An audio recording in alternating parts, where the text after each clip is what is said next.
Just in the last few seconds, news coming into us that Dame Vera Lynn has died at the age of 103, her family has said. The Forces sweetheart, of course, synonymous with her song, "We'll Meet Again," that phrase that was echoed by the Queen in her address to the public in the early weeks of the COVID-19 pandemic. We'll meet again.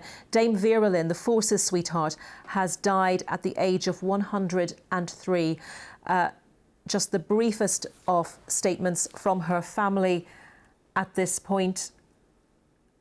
Earlier this year, in January, a new portrait of Dame Vera Lynn was unveiled at the Royal Albert Hall in connection, of course, with the 75th anniversary of peace being declared in 1945. And it was unveiled by her daughter, Virginia. Dame Vera Lynn, who was born on the 20th of March 1917, has died at the age of 103, her family has said. Her songs have very much been, of course, in mind in recent weeks as we think about the end of World War II. And this will come as a huge shock to so many people, not only the Forces sweetheart, but someone who is held so dearly, I think it is absolutely correct to say, in the national memory because of her contribution throughout the years, particularly during the war years. Her songs, which helped so many people and consoled so many people through that time. Robert Hall has been looking back at the life of Dame Vera Lynn.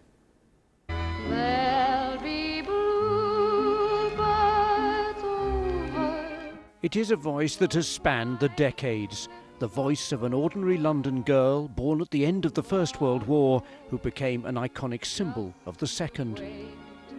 Vera Welch, daughter of a plumber and a dressmaker, began singing as a child. She took her grandmother's surname Lynn as a stage name, made her first record aged 19 and sold 1 million records in the next 3 years. This little girl from East Ham would never have had the opportunity if she hadn't have been singing, if my mother hadn't put me on the stage. This letter of mine is getting to be a sort of rendezvous where husbands and wives, torn apart by war, can be brought together by music. When war broke out again, Vera began broadcasting with the BBC. Through a Forces Request programme, Sincerely Yours, she became the girl that thousands of fighting men hoped they'd meet when they returned home, although some accused the programme of damaging the war effort. Too sentimental, making the boys homesick. And I said, that's rubbish, a lot of rubbish. I said, because the letters are so thankful for the programmes. Vera was a star, but her desire to do more took her to meet fans halfway around the world. So they said, well, where do you want to go? I said, well, if I'm going in, I know Europe are getting well supplied. I want to go somewhere where there isn't any entertainment. So they said, well, Burma's the only place, you know. She kept a record of her jungle adventures in a secret diary. I took my little diary, my little pencil, and just about see it, tiny little writing. Slept on stretcher, oh yes, balanced on 2 kitchen chairs. A rotten night, I should think so. It's not being awarded you earned it. You earned it more. It was another 40 years before Vera Lynn received her own Burma star. By then, she was Dame Vera Lynn and as busy as ever. Am I allowed to kiss you? Yeah.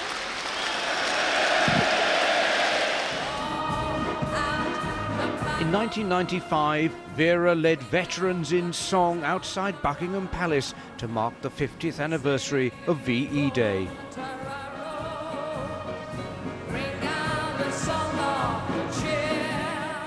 Depends on how you treat her. And in 2010, aged 94, she topped the charts once again. It was a shock. I thought, oh, 70 years ago, the same song was #1. And little did I think that I would even still be around, let alone have a #1 hit. On Dame Vera's 100th birthday, she listened to the children of her old school and remembered the singing coach she ignored.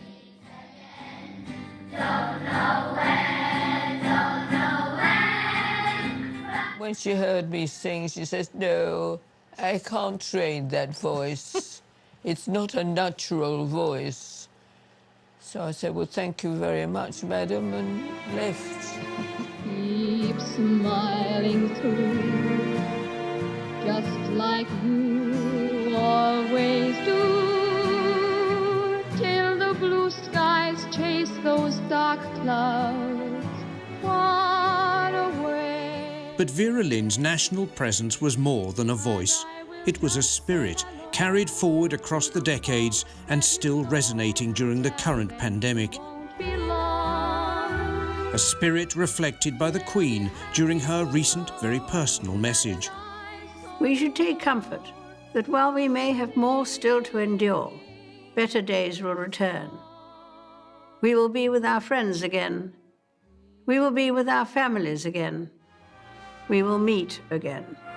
We meet again. Don't know where, don't know when. Vera Lynn's strongest bonds were always with the veterans she still referred to as my boys. The words she sang will endure long after the last of them has left us.